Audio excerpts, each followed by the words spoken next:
प्यारे सज्जनों, हम जैसी संगत में रहते हैं उसका हमारे ऊपर बहुत अधिक प्रभाव पड़ता है। संगत का अर्थ केवल लोगों के साथ ही रहना नहीं होता, बल्कि हम टीवी में या अपने मोबाइल फ़ोन में क्या देखते सुनते हैं, किताबों में क्या पढ़ते हैं, वो भी सत्संग की श्रेणी में आता है।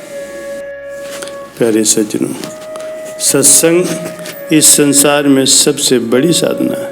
सत्संग के दौरान हम किसी संत महापुरुष का संग करते हैं, उनसे विचार विमर्श करते हैं, उनसे कुछ सत्य चर्चा करते हैं, जिससे हमारे चिंतन में परिवर्तन होता है। सत्कार्य करने की हमें प्रेरणा मिलती है, परहित की भावना आती है और हमारा मानव जीवन सफल होता है। हम ऊर्जावान होते हैं, खुशी को महसूस कर पाते हैं। सत्संग रूपी साधना से तत्काल ही हमारे जीवन में फल मिलता है। तुरंत हमारे जीवन की सारी चिंताएं दूर होकर के हम मार्गदर्शन प्राप्त कर सकते हैं। सत्संग हमारे मन और आत्मा का भोजन है। हमारा मन हर समय नीचे की ओर ही गतिमान रहता है। सत्संग ही एक ऐसा माध्यम है जिसके द्वारा हम अपने मन को ऊपर उठा सकते हैं। सत्संग से हमारे मन का सही चिंतन होता है। सत्संग से ही हमारे मन की निगरानी होती है। सत्संग यानी सत्य कथन, सत्य इंसान का संग, सत्य जो कि सिद्ध है, प्रमाणित है, उस बात का संग।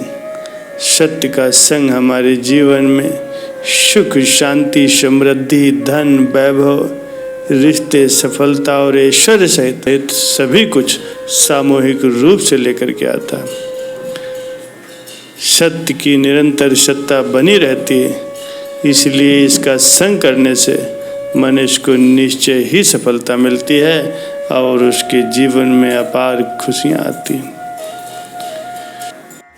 प्यारे सज्जनों, जिसने सत्संग के महत्व को समझ लिया वो फिर कभी भी सत्संग से दूर नहीं हो सकता।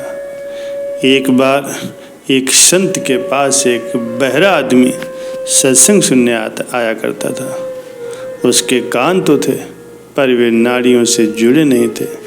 वो एकदम से बहरा था, उसे एक शब्द भी नहीं सुनाई पड़ता था।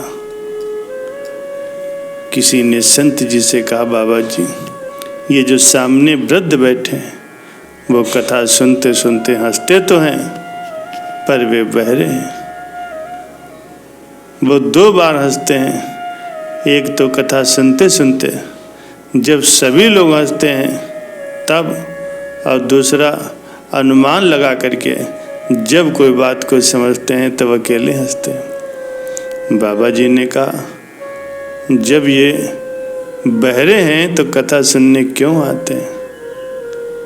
रोज एकदम समय पर पहुंच जाते हैं और ऐसा भी नहीं कि कथा चालू हो और ये उठ करके चले जाएं, ऐसा भी नहीं करते, घंटों बैठे रहते हैं। बाबा जी सोचने लगे, अगर ये बहरा होगा तो कथा तो सुनाई नहीं पड़ती होगी, और जब कथा सुनाई नहीं पड़ती होगी तो इसको रस नहीं आता होगा, और जब रस नहीं आता होगा तो उसे बैठना भी नहीं चाहिए, उठ करके चले जाना चाहिए, पर ये जाता भी नहीं है।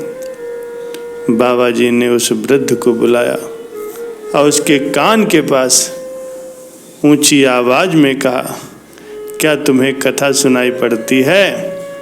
उसने कहा, क्या बोले महाराज?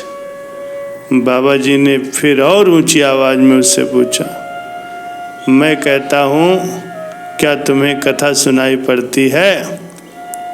उस वृद्ध ने कहा, क्या बोले महाराज? बाबा जी समझ गए कि ये बूढ़ा तो नितांत बहरा है। बाबा जी ने एक सेवक से कागज कलम मंगवाया और उस पर लिख करके पूछा, तो वृद्ध ने कहा, मेरे कान पूरी तरह से खराब है, मैं एक शब्द भी नहीं सुन पाता हूँ। कागज कलम से प्रश्नोत्तर शुरू हो गया। तो संत जी ने कहा, फिर तुम सत्संग में क्यों आते हो?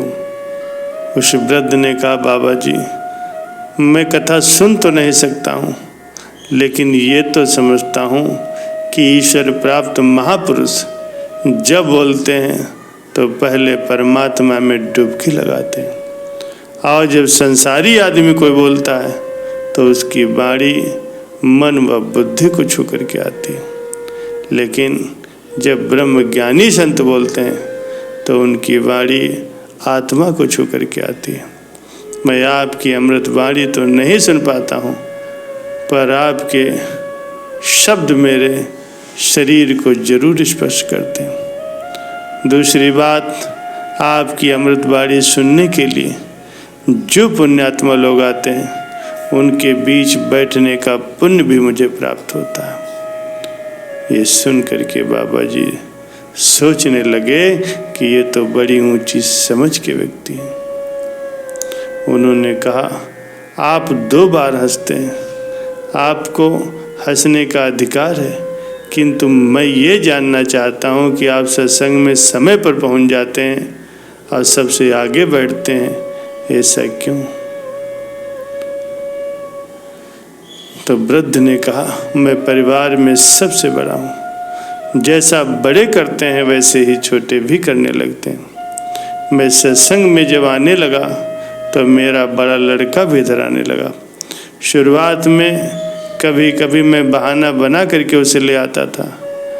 मैं उसे ले आया तो वो अपनी पत्नी को भी यहाँ लाने लगा।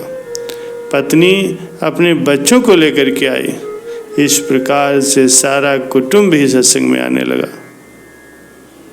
पूरे कुटुंब को अच्छे संस्कार मिल गए। प्यारे सज्जनों, ब्रह्मचर्चा या आत्मज्ञान एक ऐसा सत्संग है जो समझ में ना भी आए तो क्या हुआ, सुनाई ना भी पड़े तो क्या हुआ, लेकिन इसमें केवल शामिल होने मात्र से ही इतना पुण्य प्राप्त हो जाता है कि व्यक्ति के जन्म जन्म के पाप ताप संताप सब कुछ नष्ट हो जाते हैं। और एकाग्रता पूर्वक सुन करके उस पर मनन करने से परम कल्याण हो जाता है।